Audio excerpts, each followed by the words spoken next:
Park मेडी world ये है company. आज इशू खुला है, 12 दिसंबर को होगा बंद, यानी कि शुक्रवार को। 154 से 162 रुपए का है प्राइस बैंड। कुल मिलाकर 920 करोड़ की इशू साइज है और इसमें से 770 करोड़ का फ्रेश इशू है, यानी कि ये पैसे कंपनी के पास जाएंगे। और 150 करोड़ का ऑफर फॉर सेल है जो एग्जिस्टिंग इन्वेस्टर्स बेचें। करीबन करीबन 7,000 करोड़ के आसपास का मार्केट वैल्यू होता है, मार्केट कैपिटलाइजेशन होता है, वैल्यूएशन होता है इस कंपनी का 6,997 रुपये प्रिसाइजली। प्रोमोटर्स की अभी 95% हिस्सेदारी घटकर 83% के आसपास रह जाएगी।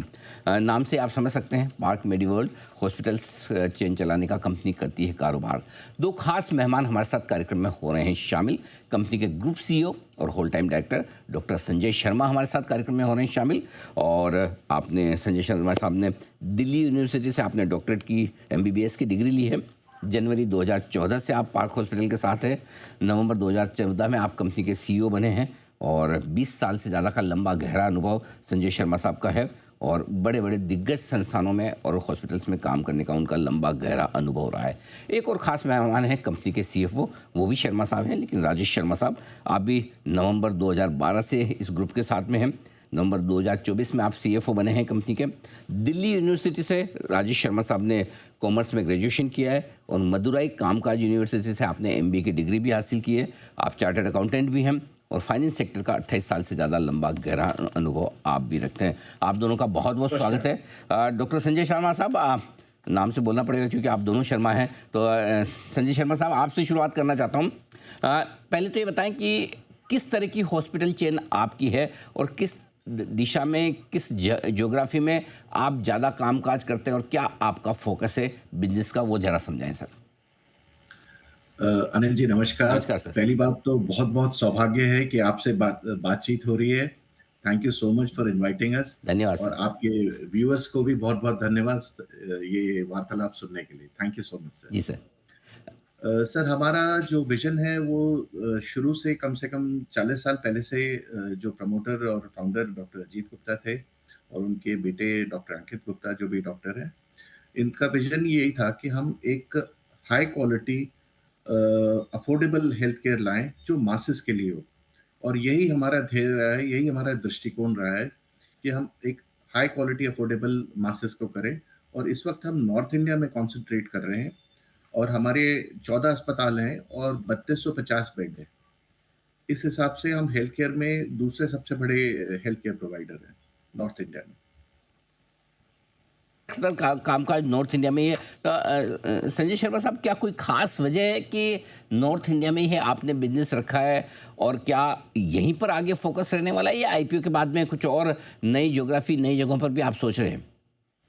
सर नॉर्थ इंडिया में हमारा फोकस इसलिए है कि यहाँ पे स्टेट बड़े हैं और स्टेट में जो पॉपुलेशन है वो भी काफ़ी ज़्यादा है और जो बेड पर 10,000 पॉपुलेशन का रेशो है वो काफ़ी कम है। तो यहाँ पे अफोर्डेबल बेड की, अफोर्डेबल हेल्थ केयर की बहुत ज़्यादा ज़रूरत है। तो शुरू में हमारा कंसंट्रेशन नॉर्थ इंडिया में रहेगा। अभी हम 14 डिस्ट्रिक्ट में हैं और नॉर्थ इंडिया में कम से कम 174 डिस्ट्रिक्ट हैं। एक बारी नॉर्थ इंडिया में क्लस्टर फॉर्मेट में हम कंसोलिडेट कर लें, उसके बाद साउथ, ईस्ट, वेस्ट में हमारा आगे फ्यूचर में जाने का प्लान है। राजेश शर्मा साहब, बताएं सर, एक तो IPO से जो पैसे आ रहे हैं 700 करोड़ से ज़्यादा का, कैसे आप इस्तेमाल करने वाले हैं, और जो इन्वेस्टर्स बेच रहे हैं वो कौन है और क्यों बेच रहे हैं? इसमें अनिल जी नमस्कार। टोटल जो हमारा IPO साइज है 770 करोड़ का है, जिसमें 380 करोड़ रुपए हम लोग रीपे कर रहे हैं अपना डेट। दो हम लोग व्हाट वी प्राउडली से कि हम ऑलरेडी डेट फ्री कंपनी है। अगर मैं एज ऑफ 30 सितंबर 2025 की बात करता हूं, तो हमारा जो बैंक से लोन है वो 425 करोड़ है। उसके अगेंस्ट हमारे पास clear FDs without any interventions और विदाउट एनी लीन 305 करोड़ की है 30 सितंबर तक। तो नेट डेट 120 करोड़ होता है। बट 380 करोड़ जो 425 में से हम पे करना चाह रहे हैं, पर्पस वही है कि हम लोग we want to have more access to the capital आगे फ्यूचर के लिए। और उसमें से 88 करोड़ हम लोग अपना प्रोजेक्ट रिलेटेड एक्सपेंस के लिए यूज करना चाह रहे हैं एंड बाकी अपना जनरल कॉर्पोरेट एक्सपेंस के लिए 302 करोड़ रुपए ये हम लोग करना चाह रहे हैं। और तो एंड प्रमोटर की जो होल्डिंग है 95% है। पोस्ट IPO दैट विल वो 83 पे आ जाएगी। तो we don't have any investor. हमने 5 राउंड का प्री IPO भी किया है and there is no one selling in the IPO। ठीक So बात है। this is absolutely fresh and doctor Ajit Gupta OFS कर रहे हैं 150 करोड़ का द चेयरमैन। ठीक बात है सर। संजय शर्मा साहब, आपके बिजनेस मॉडल में मैंने देखा कि आपके खुद के अपने भी हॉस्पिटल्स हैं, रेवेन्यू शेयरिंग बेसिस पे भी आप करते हैं, लीज मॉडल भी हैं। कौन सा मॉडल आपका ज़्यादा प्रिफर्ड है और प्रॉफिटेबिलिटी के लिहाज से आगे आपका किस मॉडल पर ज़्यादा फोकस रहेगा, ज़रा ये समझाइए। सर अभी जो हमारे 14 अस्पताल हैं उसमें से लीज रेंटल में कोई भी नहीं है। सारा एसेट, लैंड, बिल्डिंग और इक्विपमेंट 100% हमारा ओन्ड है। तो सारा रेवेन्यू भी हमें ही आता है। कहीं पे कोई लीकेज नहीं है in the form of lease rental या any subsidy from that point of view. One aspect. हाँ, but we are open to any asset light model if in future it gives us any footprint in ऐसे area में जहाँ पे affordability की जरूरत है, तो हम उसके लिए ओपन है फ्यूचर में चलने के लिए। बट करेंटली हमारा सारा 100% एसेट हमारा है। और इसलिए आपका रेवेन्यू शेयरिंग का कोई सवाल ही नहीं उठता जब आपकी 100% एसेट्स है, तो बिल्कुल ठीक बात है। जी, राजेश शर्मा साहब, एक चीज़ और आपसे जानना चाहता हूँ ऑक्यूपेंसी को लेकर। वैसे तो ऑक्यूपेंसी आपकी वित्त वर्ष 2023 में 75% थी, थोड़ी घटी भी बाद में 63-62% के आसपास आती दिखी अभी वित्त वर्ष 2025 में। एक तो ये बताएं कि कारण क्या है, और दूसरा क्या है वापस जो इस 6 महीने में 68% पे पहुंचे, जो हायर साइड पे ही है। जनरली हॉस्पिटल्स में इतनी बढ़िया ऑक्यूपेंसी दिखती नहीं है, तो आप क्या रीजनेबल लेवल समझते हैं जिस पर आप अपने हॉस्पिटल्स की ऑक्यूपेंसी देखने आगे? इसमें जो ऑक्यूपेंसी हमारी 62% या 23 में जो 75% थी, हमने पिछले 3 साल में 1000 बेड ऐड किए हैं।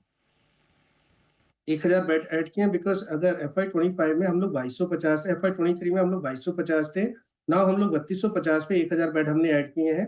मार्च 31 मार्च में हमारी ऑक्यूपेंसी 62 थी जो 68 हो गई। यानी आपने बिल्कुल सही कहा, which is already handsome occupancy that we have. But अगर मैं अपने बाकी हॉस्पिटल जैसे गुड़गांव में हमारे पास 3 हॉस्पिटल हैं। तीनों की एवरेज ऑक्यूपेंसी इज़ अबाउट हमारी 80 टू 83% है। तो हमारा अफोर्डेबल मॉडल है, और अफोर्डेबल मॉडल की डिमांड हर जगह है, वेदर इसे टियर 1 हो, टियर 2 हो, टियर 3 सिटी हो। एंड हर जगह हम लोग बहुत अच्छी ऑक्यूपेंसी पे रन कर रहे हैं। एंड गोइंग फॉरवर्ड भी हम लोग 1650 बेड जो हमारे क्लियर कट प्लान है आगे का 2 साल का, वो हम लोग ऐड कर रहे हैं। आने वाले 2 साल में हमारी जो बेड स्ट्रेंथ 3250 से 4900 हो जाएगी मार्च 2028 तक।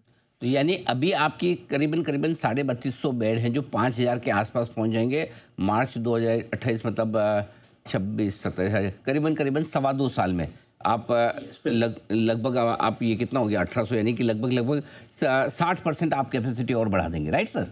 बिल्कुल। बिल्कुल ठीक बात। अच्छा, संजय जी, आपसे एक चीज़ पूछना था। आपने कहा कि 14 हॉस्पिटल हैं, मैं देख रहा हूँ पिछले 14 में से आपने 8 हॉस्पिटल तो अक्वायर किए हैं, राइट?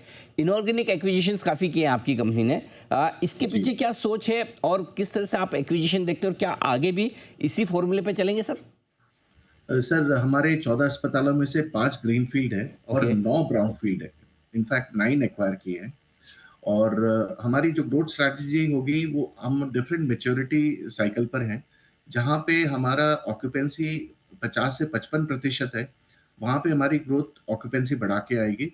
जहाँ पे हमारी ऑक्यूपेंसी मैच्योर हो गई है और 75 से 80% है, वहाँ पे हम high and tertiary quaternary treatment लाएंगे। जैसे रोबोटिक्स कर रहे हैं हम कम से कम 30 सर्जरीज कर रहे हैं डाविंची रोबोट से। हम ऑर्गन ट्रांसप्लांट कर रहे हैं करीब 25 से 30 महीने में। हम रोबोटिक नी रिप्लेसमेंट कर रहे हैं करीब 350, कार्डियक इंटरवेंशन कर रहे हैं करीब 650 महीने में। तो इस तरह से प्रोडक्ट मिक्स को हम बढ़ाएंगे। तीसरी हमारा जो ग्रोथ आएगी वो ग्रीनफील्ड से आएगी, और चौथी हमारी एक्विजिशन से आएगी। अ, राजेश जी, एक चीज़ और मैं आपसे जानना चाहता हूँ, वो है आपके मार्जिन्स को लेकर। अभी आप 31% मार्जिन्स के आसपास आप हैं। क्या आपको लगता है कि ये मार्जिन्स रीजनेबल और सस्टेनेबल हैं आपके लिए? नहीं, करंटली हम लोग 27 हमारा जो एबिटा मार्जिन है 27% है, व्हिच इज़ सस्टेनेबल। तो गोइंग फॉरवर्ड आल्सो हमें पूरी उम्मीद है कि हम लोग मेंटेन करेंगे 27% का EBITDA going forward as well. Rajesh ji, एक चीज़ समझना चाहता हूँ, बाकी सब ठीक है आपकी कंपनी के बारे में, रिसीवेबल्स थोड़े से ज़्यादा हैं दूसरे हॉस्पिटल्स के मुकाबले में कंपेयर करें जो करीबन करीबन 160 दिनों के आसपास के हैं। शायद इसकी वजह है कि आपका गवर्नमेंट के साथ रेवेन्यू काफ़ी ज़्यादा आता है, राइट? ज़रा इसको समझाएं, और क्या किसी तरह से आप इसे कम कर पाएंगे रिसीवेबल को, या आपका बिजनेस मॉडल ही ऐसा है? इसमें जो मॉडल है हमारा, बिकॉज़ हमारा मॉडल फोकस करता है लोअर एंड मिडिल क्लास को of the pyramid, and somehow that is supported by the government. तो आज की डेट में अगर मैं 30 सितंबर की बात करता हूँ तो 84% हमारा जो रेवेन्यू है वो गवर्नमेंट पैनल से आता है। और इसमें अच्छी बात क्या है, उसमें 92% that relate to central government. Central government के एडवांटेज क्या है कि पैसा ठीक है, हमारा जो एवरेज रिकवरी पीरियड है 4.5 महीने नॉर्मली रहता है। अगर मैं उसको साल में देखता हूँ तो मोस्टली 4.5 महीने में हमारे पेमेंट आ जाती है। तो इसमें गवर्नमेंट ने बड़ा अच्छा एक थर्ड पार्टी पोर्टल है, बिल्कुल एब्सोल्युटली फेसलेस एंड ट्रांसपेरेंट, जिसमें 3 महीने बिल पासिंग में लगते हैं और कोई 45 डेज में हमारी पेमेंट प्रोसेस होती है। तो वी हैव येट टू सी कि हमारा कोई पैसा कभी बैड डेट्स हुआ। रिकवरी जो, क्योंकि they have a well defined process. इसमें 4.5 महीने, अभी जो करंट गवर्नमेंट का जो प्रोसेस है वो 4.5 महीने का ही है। एंड एवरेज आउट करता हूँ मैं साल में तो 4.5 महीने में हमारी पेमेंट आ जाती है। सम टाइम बीच में 10-12 दिन आगे पीछे होता है, बट एनुअल बेसिस पे 4.5 महीने is the well defined. Brother, ये दिस बिकम, ये एक हमारी स्ट्रेंथ हो गई है। स्ट्रेंथ इसलिए हो गई, अगर लेट्स से समवन कोई और भी हमारे एरिया में वेंचर करना चाह रहा है टुडे, तो first they have to manage this working capital 4.5 महीने का, तो that become a strength for us. Sanjay ji, फिर ऐसे में बताएं कि जो 3250 से आप 5000 की तरफ बढ़ने वाले हैं बेड की कैपेसिटी, जो आप 2028 मार्च 2028 तक करेंगे अगले 2 फाइनेंशियल ईयर में, क्या वो भी सारा मैक्सिमम बिजनेस फिर 80-85% बिजनेस आपका गवर्नमेंट रेवेन्यू वाला ही होगा, या फिर आप अलग बिजनेस मॉडल में भी जाने की सोच रहे हैं? अनिल जी, सबसे पहली बात ये है कि हमारा जो विजन है, जो दृष्टिकोण है, पिछले 44 साल से वो ये है कि हम अफोर्डेबल सेक्शन को करना चाहेंगे। अनफॉर्चुनेटली ऐसा हुआ है कि सब जगह ग्लोबल में देखा जाए तो हेल्थ केयर 2 सेगमेंट पे डिवाइडेड है। एक प्रीमियम सेगमेंट है जो कैश इंश्योरेंस का होता है, और एक अफोर्डेबल सेक्शन होता है जो करीब 90% होता है। अगर हमारे देश की पॉपुलेशन के हिसाब से देखा जाए तो ये 91-92% करीब 128 करोड़ होते हैं। और इस एरिया में कोई स्ट्रक्चर्ड फॉर्मेट में बड़े तरीके से अफोर्डेबल हेल्थ केयर प्रोवाइड करने वाले बहुत कम लोग हैं, या ना के बराबर है। हम शायद पहले एक स्ट्रक्चर्ड फॉर्मेटेड वे में यहाँ पे आ रहे हैं, और हमारा इंटेंशन अफोर्डेबल में ही रहेगा, मिडिल और बॉटम ऑफ द पिरामिड। अब उसमें इत्तेफाक ये है कि वो गवर्नमेंट इंश्योर्ड है, पर अगर गवर्नमेंट इंश्योर्ड नहीं भी होगा तो भी हमारा अफोर्डेबल सेक्शन नहीं रहेगा। इसीलिए हमने अपना आरकॉप लो रखा है और अपने ऑपरेशनल एफिशिएंसी हायर रखी है, for EBITDA margin to be good in comparison to the industry. ये पूरा का पूरा बिजनेस मॉडल। संजय शर्मा साहब, डॉक्टर संजय शर्मा साहब और राजेश शर्मा साहब, आप दोनों का बहुत बहुत धन्यवाद हमें समय देने के लिए, और अपनी कंपनी के बारे में, आईपीओ के बारे में और आगे के प्लान्स के बारे में हमारे दर्शकों को अपनी पूरी जानकारी देने के लिए thank you so much sir. आज से आपका आईपीओ खुला है, बहुत बहुत शुभकामनाएं। उम्मीद करते हैं कि आपके आईपीओ को मजबूत, तगड़ा, बढ़िया रिस्पॉन्स मिले और आप अपने निवेशकों के लिए अच्छी वेल्थ बनाने का काम करें। Thank you so much sir, शुक्रिया आपका। बहुत बहुत धन्यवाद Anil ji, thank you so much, always an honour. Thank you sir. Thank you sir. Thank you.